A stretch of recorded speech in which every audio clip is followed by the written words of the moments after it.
നിങ്ങൾ എന്റെ ചാനൽ ഇതിൽ സബ്സ്ക്രൈബ് ചെയ്തിട്ടില്ലേ? അപ്പോ നിങ്ങൾ ഈ കാണുന്ന സബ്സ്ക്രൈബ് ബട്ടൺ ഇല്ലേ വീഡിയോയുടെ താഴെ, അതൊന്ന് പ്രസ് ചെയ്യണേ. അത് കഴിഞ്ഞിട്ട് നിങ്ങൾക്ക് ഒരു ബെല്ലിന്റെ സിമ്പിളും കൂടെ കാണാം, റൈറ്റ് സൈഡിൽ കണ്ടില്ലേ? അതും കൂടെ പ്രസ് ചെയ്യുകയാണെങ്കിൽ ഞാൻ ഇടുന്ന വീഡിയോസ് അപ്പം നിങ്ങൾക്ക് നോട്ടിഫിക്കേഷൻ ആയിട്ട് നിങ്ങളുടെ ഫോണിൽ കാണാൻ പറ്റും. അപ്പൊ എന്തായാലും സബ്സ്ക്രൈബ് ചെയ്യില്ലേ? ഹലോ, അപ്പൊ നിങ്ങൾ ടൈറ്റിൽ കണ്ടല്ലോ അല്ലെ? ഇനി ഞാൻ ചെയ്യാൻ പോണത് 30 seconds eggless chilli mayonnaise ആണ്. നമ്മൾ നോർമലി വൈറ്റ് കളറാണ് കണ്ടിട്ടുള്ളത്. ഇതിന്റെ ഒരു കളർ എന്ന് പറഞ്ഞാൽ ലൈറ്റ് ആയിട്ടുള്ള ഓറഞ്ചിഷ് കളറാണ്. അതിലങ്ങനെ നമ്മുടെ ചില്ലി ഫ്ലേക്സിന്റെ കുറച്ച് ഇങ്ങനെ ആ ചില്ലി ഫ്ലേക്സ് ഇങ്ങനെ നമുക്ക് കാണാൻ പറ്റും ചെറുതായിട്ട്. ഓക്കെ, ഇതിലെ മെയിൻ ഇൻഗ്രീഡിയൻസും അതിന്റെ കൂടെ തന്നെ ഈ 30 seconds എന്നുള്ള കൺസെപ്റ്റും എനിക്ക് കിട്ടിയത് കറി വേൾഡിലെ വീണ ചേച്ചിയുടെ റെസിപ്പിയിൽ നിന്നാണ് കേട്ടോ. അപ്പൊ നമുക്ക് നോക്കാം എങ്ങനെയാ ഉണ്ടാക്കാന്നുള്ളത്. അതിനായിട്ട് ഞാൻ പാലും സൺഫ്ലവർ ഓയിലും ആയിട്ട് മെയിൻ ഇൻഗ്രീഡിയൻസ് എടുത്തിട്ടുണ്ട്. ഈ പാലിന്റെ അളവും സൺഫ്ലവർ ഓയിലിന്റെ അളവും എന്ന് പറയുന്നത് രണ്ടും ഒരേ കപ്പിൽ, നിങ്ങൾ ഏത് കപ്പിലാണ് പാൽ അളക്കുന്നത് അതേ കപ്പിൽ തന്നെ സൺഫ്ലവർ ഓയിലും എടുത്തിട്ടുണ്ട്. ഞാനിപ്പോ ഒരു അരക്കപ്പ് പാലും അരക്കപ്പ് സൺഫ്ലവർ ഓയിലും എടുത്തിട്ടുണ്ട്. ഇത് രണ്ടും റൂം ടെമ്പറേച്ചറിൽ ഉള്ളതായിരിക്കണം, തണുത്ത പാലായിരിക്കും. നിങ്ങൾക്ക് തിളപ്പിച്ച് ആറ്റിയ പാലെടുക്കാം. ഓക്കെ, പിന്നെ എന്ന് വെച്ച് കഴിഞ്ഞാൽ വെള്ളമൊന്നും ചേർക്കാത്ത പാലായിരിക്കണം നമ്മൾ എടുക്കുന്നുണ്ടാവുക. ഓക്കെ, ഇനി നമ്മളൊരു മിക്സിയുടെ ജാർ എടുത്തിട്ട് അതിലേക്ക് നമ്മൾ എടുത്തു വെച്ചിരിക്കുന്ന പാല് ഫസ്റ്റ് ചേർത്ത് കൊടുക്കുക. പിന്നെ അതിലേക്ക് നമ്മൾ എടുത്തു വെച്ചിരിക്കുന്ന സൺഫ്ലവർ ഓയിൽ ചേർത്ത് കൊടുക്കുക. ഇനി അതിലേക്ക് 1 ടേബിൾ സ്പൂൺ വിനീഗർ ചേർത്ത് കൊടുക്കുക. അതല്ലെങ്കിൽ 1 ടേബിൾ സ്പൂൺ ലെമൺ ജ്യൂസ് ചേർത്ത് കൊടുത്താൽ മതി. നിങ്ങളുടെ പുളിക്ക് അനുസരിച്ച് നിങ്ങൾക്ക് കൂട്ടുകയോ കുറയ്ക്കുകയോ ചെയ്യാം. നിങ്ങൾക്ക് 2 ടേബിൾ സ്പൂൺ ചേർത്ത് കൊടുക്കാം. ഇനി ഞാൻ ഇതിലേക്ക് ചേർത്ത് കൊടുക്കാൻ പോണത് 1/4 ടീസ്പൂൺ കുരുമുളക് പൊടിയാണ്. പിന്നെ അതിലേക്ക് ചേർത്ത് കൊടുക്കാൻ പോകുന്നത് 1/2 ടീസ്പൂൺ പഞ്ചസാരയാണ്. പിന്നെ അതിലേക്ക് ചേർത്ത് കൊടുക്കുന്നത് 1 വെളുത്തുള്ളി ചെറുതായിട്ട് അരിഞ്ഞത് അതിലേക്ക് ഇട്ട് കൊടുക്കുക. പിന്നെ 1/4 table spoon Kashmiri chilli powder ആണ്. നോർമൽ മുളക് പൊടി ആയാലും ഓക്കെ, രണ്ടായാലും കുഴപ്പമില്ല.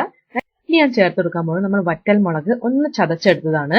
അപ്പൊ അതും കൂടി ഇതിൽ ചേർത്ത് കൊടുക്കുമ്പോൾ അതിന്റെ പീസസ് ഇങ്ങനെ നമ്മൾ അടിച്ചു കഴിയുമ്പോൾ നമുക്ക് കാണാം. അതാണ് അതിന്റെ ഒരു ഭംഗി എന്ന് പറയുന്നത്. ഓക്കെ, ഞാൻ ഇതിലേക്ക് ഉപ്പ് ഇപ്പൊ ചേർത്ത് കൊടുക്കുന്നില്ല. ഇത് അടിച്ചു കഴിഞ്ഞിട്ടാണ് ഇതിലേക്ക് ഉപ്പ് ചേർത്ത് കൊടുക്കുന്നത്. ഓക്കെ, നിങ്ങൾക്ക് വേണമെങ്കിൽ ഇപ്പൊ ചേർത്ത് കൊടുക്കാം, പ്രശ്നമൊന്നുമില്ല. കാരണം നമുക്ക് അതിന്റെ ഇടയ്ക്ക് നോക്കിയിട്ട് നമുക്ക് ഇതിന്റെ ഉപ്പൊന്നും നോക്കാൻ പറ്റില്ല. അതുകൊണ്ട് ഞാൻ വിചാരിച്ചു ഏറ്റവും ലാസ്റ്റ് ചേർക്കുന്നതായിരിക്കും ഏറ്റവും ബെറ്റർ.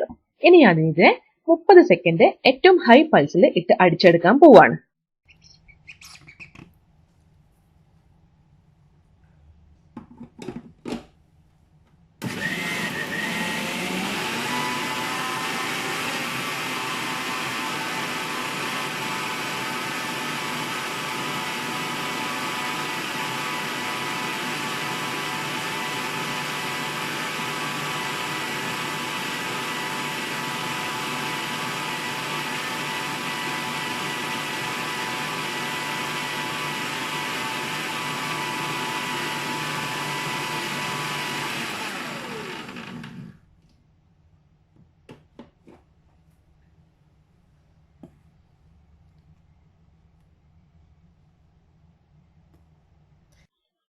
അപ്പൊ നമ്മുടെ മയണൈസ് ഇതാ കറക്റ്റ് പരിവായിട്ട് വന്നിട്ടുണ്ട്.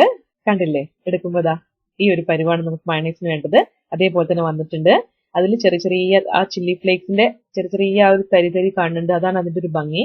ഇതാണ് ഇതിന്റെ സെയിം കളർ എന്ന് പറയുന്നത്. പിന്നെ ആ മിക്സിയുടെ സൗണ്ട് ഒഴിവാക്കുന്നത് നിങ്ങൾക്ക് ആ കറക്റ്റ് 30 സെക്കൻഡ്സ് ആണ് അത് ചെയ്തതെന്നുള്ള അറിയാൻ വേണ്ടിയിട്ടാണ് ഞാൻ ആ മിക്സിയുടെ സൗണ്ടിന്റെ ആ ഒന്ന് എഡിറ്റ് ചെയ്യാതെ ഇട്ടിരിക്കുന്നത്.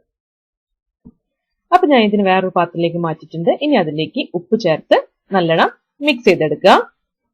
അപ്പൊ നമ്മുടെ ഈസി ആയിട്ടുള്ള 30 seconds എഗ്ലെസ് മയണൈസ് ഇവിടെ റെഡി ആയിട്ടുണ്ട്. അപ്പൊ നിങ്ങളൊക്കെ ട്രൈ ചെയ്ത് നോക്കിയിട്ട് അഭിപ്രായം പറയണം. ചാനൽ സബ്സ്ക്രൈബ് ചെയ്യാത്തവർ സബ്സ്ക്രൈബ് ചെയ്യാൻ മറക്കരുത്. അടുത്തൊരു അടിപൊളി വീഡിയോ ആയിട്ട് വരുന്നത്. Bye. Thank you for watching.